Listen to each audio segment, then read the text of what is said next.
Labadiena, gerbiamas Seimo nariai, gerbiami tarybos nariai ir svarbiausia, brangi bendruomenė, svečiai iš kitų Lietuvos kraštų.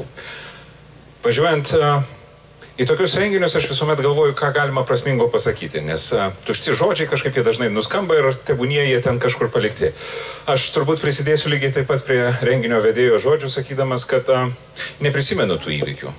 Aš gimiau nepriklausomoje Lietuvoje ir man atrodo, geros žmogaus genotipas prasideda nuo paprasto dalyko, nuo gebėjimo padėkoti. Nes kai tu gebi padėkoti kitiems, tada tu gali bandyti susitapatinti su tuo, kas įvyko prieš tai. Todėl aš esu beproto dėkingas visiems, kurie stovėjo Baltijos kelyje, dalyvavo sąjūdžio veikloje. Ir turbūt kiekvienas iš jūsų, kuris esate šiandien čia, yra dėkingi tiems, kurie sovietinės okupacijos pradžioje gyveno šituose miškuose.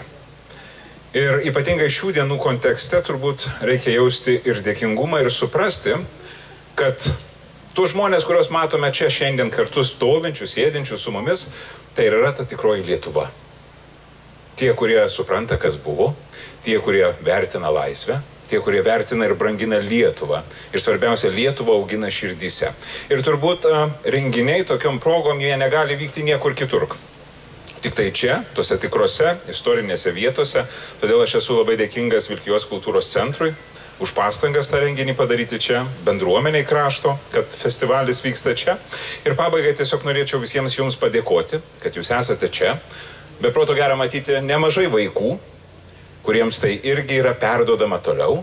Ir man atrodo, šventės ir minėjimai, tie tikri lietuviški minėjimai ir turėtų būti tokie.